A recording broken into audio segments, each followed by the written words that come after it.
Bonjour, c'est Valentina. Aujourd'hui, je vais vous lire Samy et Julie, champions de ski. Les personnages de l'histoire. Un moniteur, Samy et Julie. Salopette, anorak, chaussures de ski, moufle, casque, lunettes.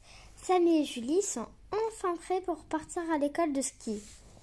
De vraies têtes de champions, s'exclame maman, satisfaite. J'ai trop chaud, maman, s'impatiente Julie. Samy, quant à lui, murmure. Zut, j'ai oublié de faire pipi. Une fois leurs chaussures de ski enfilées, Samy et Julie ont bien du mal à marcher. Tels des cosmonautes, ils avancent péniblement pour aller chercher leurs skis. Aïe, regarde où tu vas! Tu mets tes skis dans la figure, s'écrie Julie. En route, déclare papa, la montagne nous appelle. Ouf, il était temps. Le cours de Julie est déjà en chemin vers le tire-fesse. Samy, pour sa part, va rejoindre les flocons. Aujourd'hui, c'est un cours très important. Il s'agit de la toute dernière leçon, avant la grande épreuve finale, le passage des étoiles. Ça commence mal. Comme tous les jours, Georges, le petit anglais, prend mal la perche. « Lâche la perche, Georges !» crie la monitrice. « Lâche-la !»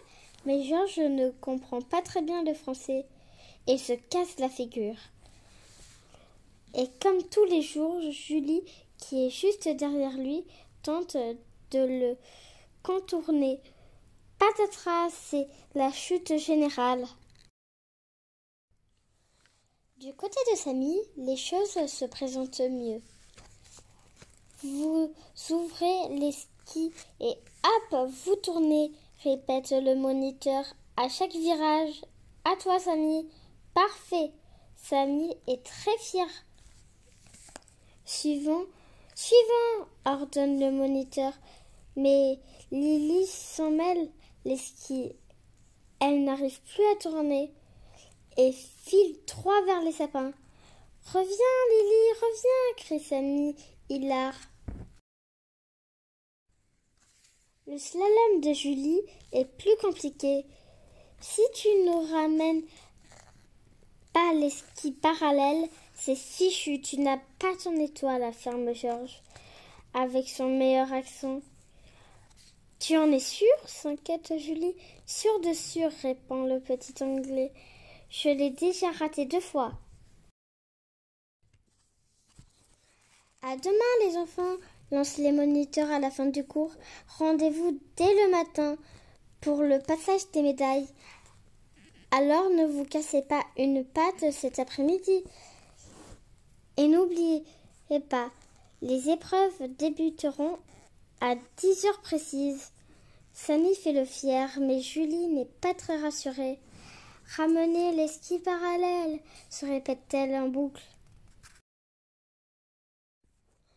Tôt le lendemain, un copieux petit déjeuner avalé.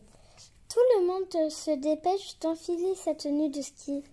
Samy, tu as intérêt à faire pipi tout de suite, rappelle Julie un peu énervée. Tout va bien, dit maman.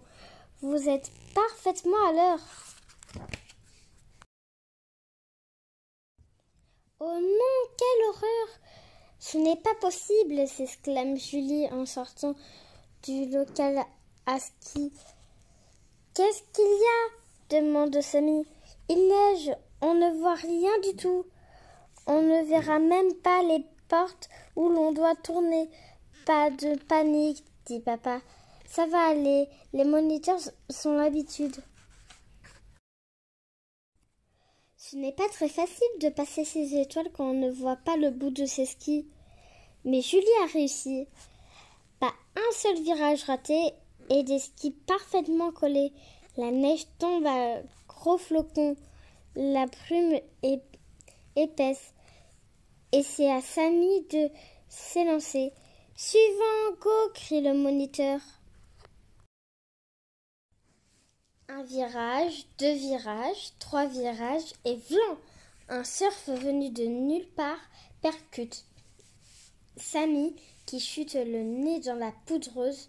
Vite, le moniteur vient le relever et gronder vertement le surfeur égaré. Ne t'inquiète pas, Samy, tu n'y es pour rien, tu vas terminer ton slalom comme un chef. La neige a enfin cessé de tomber, les jambes un peu tremblantes. Samy achève son parcours sous les vivas de la foule. Un par un, les candidats reçoivent leur médaille avec fierté. Vous êtes des as du ski, mes enfants chéris, dit papa très fier lui aussi. J'espère que cette histoire vous a plu. À bientôt pour de nouvelles vidéos. N'hésitez pas à vous abonner et à mettre un pouce. Et n'hésitez pas aussi à me réclamer des histoires.